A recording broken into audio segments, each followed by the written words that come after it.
The river moved slowly that afternoon, wide and brown, carrying reeds and pale foam like tired thoughts it no longer wanted to hold. Sunlight lay across the water in broken bands, flashing and vanishing as the current bent them. Angelo had not meant to ride this way. He rarely did anymore. The river reminded him too much of waiting, of standing still while time kept moving without permission. Yet his horse slowed on its own, ears twitching, breath changing, as if it had sensed something before he had allowed himself to look. She lay half in shadow, half in light, her dark hair spread across wet sand, one sleeve torn, the hem of her dress heavy with river water. At first he thought she was dead. The stillness had that look to it. A look he knew too well. He stayed mounted longer than necessary, jaw tight, as if leaving her there would spare him from the weight of choosing. The wind lifted the edge of her skirt and let it fall again. That small movement undid him. Dead things did not move like that. He dismounted without hurry, though his pulse had already quickened. Up close, he could see the bruising along her wrist, the raw red mark where skin had scraped against stone. Her breathing was shallow but present, a fragile rise beneath the thin fabric at her ribs. She could not have been much more than a girl. Too light for the damage she carried. Too young to be alone by a river that took what it wanted. Angelo crouched, touched 2 fingers to her neck, then withdrew as if ashamed of the relief he felt. He did not speak. Words had a way of turning into promises, and he had learned not to make those. He lifted her instead, awkward at first, then steadier as he adjusted her weight against his chest. She stirred faintly, a sound like a question she did not finish asking. He did not answer it. The ride back to the ranch passed in silence, broken only by water dripping from her clothes onto his saddle. Each drop marked time. Each one asked what he intended to do with her when he arrived. The house came into view, low and weathered, sitting where the land flattened and gave up its secrets. He carried her inside without pausing, laid her on the narrow bed he had not replaced since his wife died. He told himself it was the only bed close to the stove. He did not tell himself the rest. When she woke, it was to the sound of wood settling and a kettle beginning to hiss. Her eyes opened slowly, dark and wary, taking in the unfamiliar ceiling, the rough walls, the man standing with his back to her. She pushed herself up too quickly and winced, pressing a hand to her wrist. Angelo turned at the sound, his expression already closed, already guarded. "You were by the river," he said, voice low, as if loudness might break her again. "You passed out." He did not ask why. He did not offer comfort. He poured water into a chipped cup and set it within her reach, careful not to touch her. "Drink. Then you can clean up." He nodded toward a basin near the door. "After that you go." She studied him for a moment, not with fear, but with calculation. Her voice, when it came, was soft but steady. "Thank you for the water." "Nothing else." She drank slowly, as if savoring something she was used to losing. When she stood, she swayed, caught herself, and said nothing about the pain. Angelo watched her wash her hands, wring out her skirt, smooth her hair with fingers that trembled only when she thought he was not looking. She moved like someone who had learned to be careful in rooms that did not belong to her. He felt an unexpected tightening in his chest, and turned away before it could grow teeth. Outside, the well rope creaked as she pulled the bucket up, muscles straining beneath her thin sleeves. He had meant for her to leave after that. He told himself that again as he leaned against the fence and watched the water spill into the trough. The sun dipped lower, setting the fields on fire, and still she did not ask where she was meant to go. When she carried the bucket toward the house, he said nothing to stop her. She worked until dusk, sweeping, wiping, moving as if she had always known the shape of the place. The ranch breathed differently with her in it. Angelo noticed this and resented it, resented how easily the silence shifted. When she finished, she stood near the door, hands folded, waiting for dismissal. "You can sleep in the shed tonight," he said. "In the morning you go." She nodded, relief flickering across her face before she hid it. As he watched her walk away, small against the spreading dark, Angelo told himself this was temporary. The river had brought her. The river would take her back. He did not yet know how long a moment could last. Morning came thin and pale, as if the sun itself was unsure whether it was welcome. Angelo was awake before it, sitting at the small table with a cold cup of coffee, listening to the quiet shift from night to day. The shed door creaked open outside. He did not look up, but he knew it was her. He had listened for that sound longer than he wanted to admit. She crossed the yard carrying the bucket he had left by the well, her steps measured, respectful, as though the ground itself might object if she moved too freely. She filled the trough without spilling a drop, then set about sweeping dust from the porch boards. Angelo watched from the doorway, arms folded, face unreadable. He told himself this was efficiency, nothing more. If she was here for one night, it made sense to let her work. Work kept questions quiet. She did not speak unless spoken to. That unsettled him more than pleading would have. When he told her to scrub the floor, she nodded and did it. When he told her to keep to the back rooms, she obeyed. She learned the rhythms of the place quickly, stepping aside when he passed, never lingering too close. The house responded to her presence in small ways. The air smelled cleaner.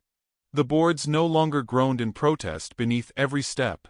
By midday, the heat settled heavy and close. Angelo rode out to check the far fence, expecting to return to an empty yard. Instead, she was there, kneeling by the trough, coaxing a splinter from the horse's hoof with patient fingers. The animal stood calm for her, head lowered. Angelo felt a sharp, unreasonable flare of irritation. The horse trusted her. Things were not meant to do that so easily. He dismounted and said her name for the first time. Alondra. The sound of it surprised him. She looked up at once, eyes attentive, waiting. He told her to stop. He did not say why. She wiped her hands on her skirt and stepped back without argument. That compliance lodged somewhere beneath his ribs, uncomfortable and persistent. In town, word traveled faster than dust. By the second day, a neighbor stopped by under the pretense of borrowing salt. The woman's gaze slid past Angelo, found Alondra at the basin, lingered. Nothing was said outright, but judgment breathed between them. After she left, Angelo slammed the door harder than necessary. He told Alondra she was not to speak to anyone who came by. The order was sharp, almost cruel. She accepted it with a quiet yes. At night, the house felt fuller, yet the silence pressed closer. Angelo lay awake listening to the small sounds of her breathing from the back room. He told himself it was only temporary. He told himself he would send her away at first light. Morning came again, and he did not. On the third day, a man from town rode up unannounced. He smiled too easily, eyes fixed on Alondra as she passed with the laundry basket. Angelo watched the exchange from the barn doorway, doing nothing. The man said something low. Alondra stiffened, then walked on, head high, hands steady. Shame burned through Angelo, hot and sudden. He waited until the rider left before he spoke. He told her she should have ignored him. His voice carried blame, not concern. She met his gaze, something unreadable flickering there, and said nothing. That night, rain came without warning. Not a storm, just a steady, soaking fall that turned the earth dark and slick. Angelo found her sitting on the floor near the stove, fully dressed, eyes open, listening. He asked why she was not sleeping. She said the river sounded different when it rained. He almost asked how she knew. He did not.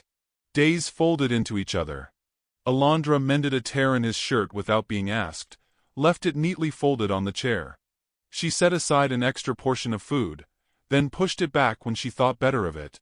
Angelo caught himself looking for her in the mornings, measuring the day by the sound of her footsteps. He grew harsher in his words, as if cruelty might keep something at bay. On the seventh morning, he woke to find the house empty. Panic struck fast and sharp before he could stop it.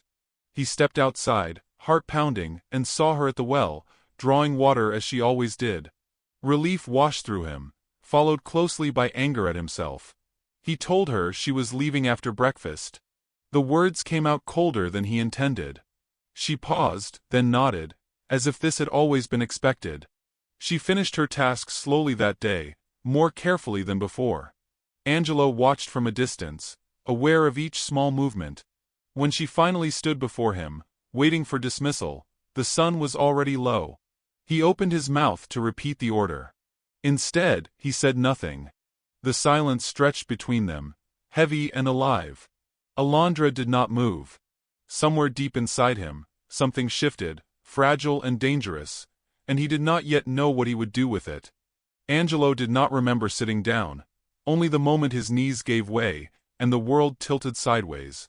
The heat had been pressing in on him all morning, a thick hand at the back of his neck, and he had ignored it the way he ignored most warnings. When he came back to himself, he was on the bed, boots still on, the ceiling swimming above him. His shirt clung damply to his skin. Somewhere close, water sloshed, a cup rattled softly against wood. Alondra was there, kneeling beside the bed, her face drawn with concentration rather than fear. She pressed a cool cloth to his forehead, firm and practiced, as if this was not the first time she had tended a body larger and heavier than her own. He tried to push her hand away. The effort drained him. She caught his wrist easily and held it down, her grip gentle but certain. "You're burning," she said, her voice low. "You need to stay still." The authority in her tone startled him more than the fever. He closed his eyes, told himself this was temporary, that he would send her away once he could stand again.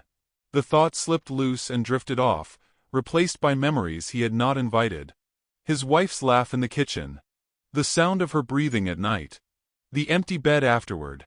He spoke her name without realizing it, the word breaking open something he had kept sealed. Alondra did not interrupt. She did not ask questions. She wiped his brow, fed him water a swallow at a time, sat back on her heels when he drifted into restless sleep. When he woke again, the light had shifted, shadows long in gold along the floor. His fever had eased, leaving him weak and raw. He found her sitting nearby, mending a tear in her own sleeve with careful stitches. "You didn't go," he said. It was an accusation and a question tangled together. She looked up. "You were sick." He scoffed, then coughed, the sound harsh in his chest. "You should have left anyway." She returned her attention to the needle. "I know how to wait." The words landed quietly, but they stayed. He studied her then, really studied her. The faint scar along her jaw, the way her shoulders held tension even at rest. He saw not fragility but endurance, something honed and deliberate. Against his will, curiosity stirred.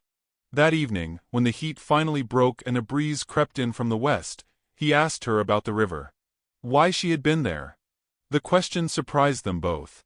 She paused, thread caught mid-stitch, then set her work aside. "I was trying to cross," she said. "Thought I could make it before dark. I was wrong." No mention of who she was leaving, or where she had meant to go. He waited, sensing the edge of something deeper. After a moment, she continued, her gaze fixed on a point beyond the wall. "I don't belong anywhere long," she said. "People decide things about you when you stay too long. I learned to move before that happened." He nodded once. The answer satisfied him more than details would have. In the quiet that followed, he realized how rarely anyone spoke truths like that aloud. The next days passed in a careful balance. Angelo regained his strength, but something in him had shifted. He watched her more closely now, noticed how she anticipated needs without being asked, how she never took more than she was offered. When the neighbor woman returned, her eyes sharp with curiosity, Angelo stepped forward first, placing himself squarely between her gaze and Alondra. The woman left sooner than she had planned. Alondra said nothing, but that night she left a second blanket folded at the foot of his bed. On the 5th morning after his illness, Angelo found Alondra standing at the river's edge. Panic rose in him before reason caught up. He dismounted quickly, boots sinking into damp earth. She turned at the sound, surprise flickering across her face. "I wasn't leaving," she said at once. "Just listening." He followed her gaze to the water, calmer now, sunlight breaking cleanly across its surface. He remembered how he had found her there, still and pale, and felt a tightening in his chest. Without thinking, he asked where she had learned to tend wounds, to wait the way she did. She hesitated, then spoke. "Orphaned young. Passed between houses that needed help more than they wanted people. Learned early that usefulness bought safety." Her voice did not waver. The story carried no bitterness, only fact. When she finished, she wrapped her arms around herself, a small, unconscious gesture. Angelo wanted to say something that would ease the weight of it. He found no words that would not ring hollow. Instead, he stood beside her, close enough that their shoulders almost touched. The river flowed on, indifferent, patient. That night, as the house settled into sleep, Angelo lay awake staring at the dark. He understood now that Alondra was not staying because she had nowhere else to go. She was staying because she chose to. The realization frightened him. Choice meant vulnerability. It meant the possibility of loss. He turned onto his side, listening to the quiet assurance of her presence in the next room, and wondered how long he could pretend this was nothing more than temporary. The unease settled quietly at first, like dust that gathered without being noticed until it dulled every surface. Angelo felt it in the way the mornings grew heavier, in the way Alondra paused before speaking, as if measuring the air. Nothing had changed, and yet everything had. He told himself the feeling would pass if he ignored it long enough. He had survived worse by doing exactly that. The man from town returned 2 days later. He did not ride straight up to the house this time, but lingered near the fence, calling out as if familiarity were already owed. Angelo heard the voice before he saw the rider, and felt his shoulders tense. Alondra was hanging laundry behind the house. She froze at the sound, her hands tightening around damp cloth. The man spoke of work, of places east where hands were needed, where a woman could earn her keep. His eyes never left Alondra. Angelo answered with clipped words, his tone flat, almost indifferent. He told the man she was leaving soon anyway. The lie tasted bitter even as it left his mouth. The rider smiled, satisfied, and promised to return in the morning. Alondra did not confront him. She finished hanging the laundry, folded her hands and went inside. That silence pressed harder than any accusation. That night, she packed her few belongings into a small bundle, movements careful and unhurried.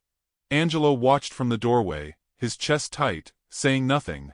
Pride and fear worked together, convincing him that silence was safer than truth.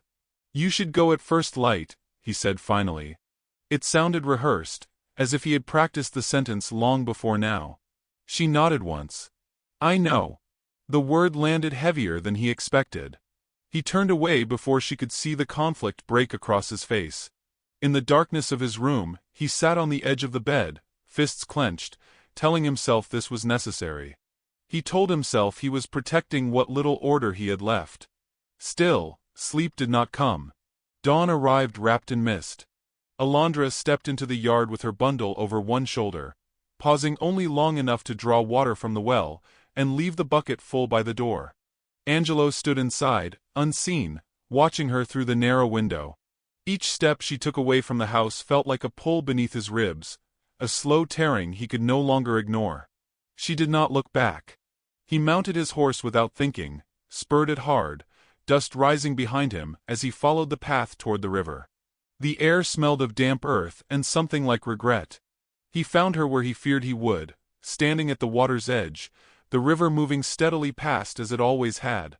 She turned at the sound of hooves, surprise flashing across her face before it settled into something guarded. "I said you should go," he called out, though his voice lacked conviction. "I am going," she replied, her tone calm. She gestured toward the far bank.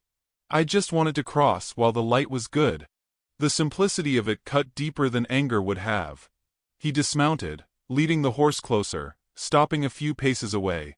Words crowded his mind, none of them willing to be spoken. He wanted to tell her to stay. He wanted to tell her he was afraid. Instead, he said nothing. Alondra studied him for a long moment. There was sadness there, yes, but also resolve. "I won't trouble you any more," she said quietly. "You gave me shelter. That was enough." Enough. The word echoed inside him, hollow and accusing. He watched as she stepped toward the water, skirts lifted just enough to keep them from dragging. The river lapped at her boots. Angelo felt something give way then, something old and stubborn cracking under the weight of all he had not said. "Wait," he said, the word tearing free at last. She stopped but did not turn. He took a step closer, then another. The distance between them shrank, charged and fragile. He wanted to reach for her, to pull her back from the river and the choice she was making.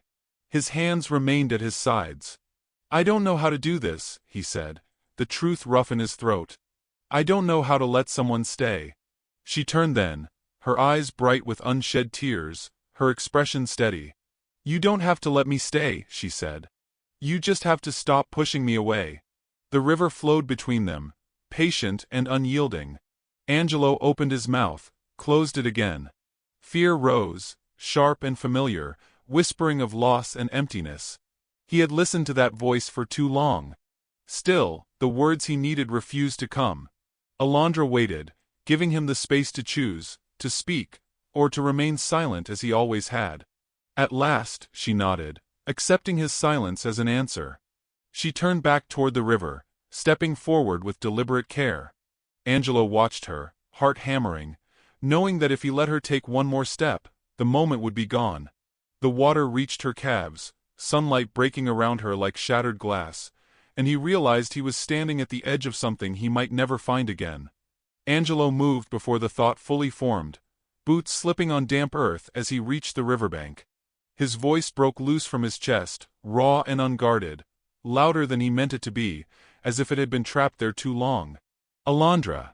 Her name crossed the water and caught in the reeds, carried back to him altered and exposed, like something once hidden now laid bare. She stopped with the river curling around her legs, the current pressing gently but insistently against her calves, urging her onward. She did not turn at once. That pause stretched thin, unbearable. It felt like the space between heartbeats, where everything could still be lost. He took another step, then another, the cold seeping through leather and wool, biting into his skin. The chill grounded him, reminded him that he was still alive, still standing in a moment that demanded an answer. Don't go, he said. The words startled him with their simplicity.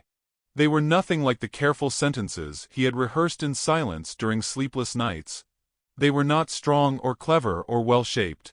They were stripped of pride, stripped of defense. They were only true. Alondra turned slowly. Her face held no accusation now, no anger sharpened into blame. There was only a guarded stillness there, the look of someone who had already practiced disappointment, who knew how to let it pass through without settling too deeply. You told me to, she said. Her voice did not tremble. That steadiness hurt more than any raised voice ever could have. It reminded him of all the times he had chosen distance over honesty, and called it strength. I know. He swallowed as the river pressed higher against his knees, urging him forward or back. Anything but stillness. The water pulled at him, the way memory did, the way grief always had. I said it because I was afraid of what would happen if you stayed. Afraid of what would happen if you mattered. The confession loosened something inside him. He felt suddenly lighter and terrifyingly exposed, like a man who had set down a heavy coat only to realize how cold the air truly was without it. Alondra watched him closely, her eyes searching his face, measuring whether this honesty was solid ground or just another place that might give way beneath her feet. I buried my wife and learned how to live small, Angelo continued, the words rough but steady now. Learned how to keep things quiet so they couldn't leave. Learned how to make a house empty enough that it couldn't be taken from me again. When you came, the house changed. The air changed. I didn't know how to stop it. I didn't know how to let it happen.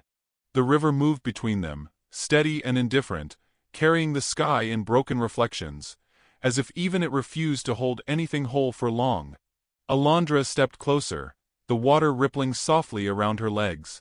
She looked down at the current, then back up at his face, studying him as if she were seeing him clearly for the first time. You never asked me to stay, she said quietly. You only told me when to leave. I didn't think I was allowed to ask. The truth came easier now, each word loosening the next, as though once the door had opened, it refused to close again. I thought wanting was a weakness. I thought if I stayed harsh enough, distant enough, you'd go before I could lose you too. Her breath caught, just slightly, the first crack in her careful composure. She turned away, lifting a hand to her mouth, shoulders tightening as if bracing against a sudden wind. Angelo reached out without thinking, his fingers brushing her sleeve. The contact was light, uncertain, barely there, but it held.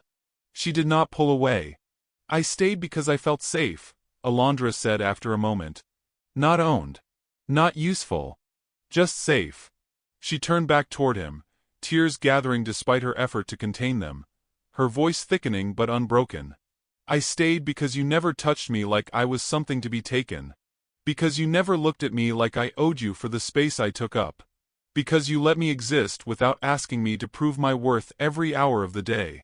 The words settled into places Angelo had kept empty for too long. He felt their weight fully now, felt the enormity of what he had nearly lost through silence alone. He stepped closer, the river pressing against his thighs, cold soaking through him until it no longer mattered. I don't know how to be easy, he said. I don't know how to promise what I can't keep. But I know this. I don't want the house without your footsteps. I don't want the mornings without the sound of you at the well. I don't want to stand by and watch you disappear because I was too afraid to speak.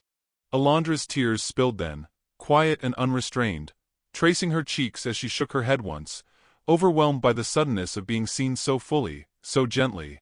She stepped forward until the river no longer separated them. Her forehead rested against his chest, just beneath his collarbone, her hands fisting in his shirt as if anchoring herself to something real. I didn't think you would ever say it, she whispered. I didn't think I was allowed to hope. Angelo wrapped his arms around her slowly, deliberately, giving her time to step back if she chose. She did not. The embrace settled around them, not a claiming but a shelter. He rested his cheek against her hair and breathed in the scent of river water, soap, and something quietly hers. For a long moment, neither of them moved. The river flowed on, bearing witness without comment, as rivers always did. When they finally turned back toward the ranch, the sun was lifting higher, burning away the last of the mist. They walked side by side, their pace unhurried, boots squelching softly with each step. At the bank, Angelo paused and looked once more at the water. It had given. It had nearly taken. It would continue doing both long after they were gone. Back at the house, Alondra changed into dry clothes while Angelo built a fire, his hands steadier than they had been in days. The rooms felt different now, not because they had changed, but because he no longer pretended they belonged only to him. When she returned, hair damp and loose around her shoulders, a quiet awe settled in his chest. Not possession. Gratitude. The day passed without ceremony. They ate together. Spoke of fences and work and ordinary things. The future remained unspoken, hovering just beyond reach, but it no longer felt like a threat. It felt like space. That evening, as the light softened and the air cooled, Angelo stood on the porch watching Alondra move through the yard, her confidence unforced, her presence no longer provisional. He understood then that love did not arrive with certainty or grand declarations. It arrived the way she had. Quietly. Tell me, from where in the world are you watching or listening tonight?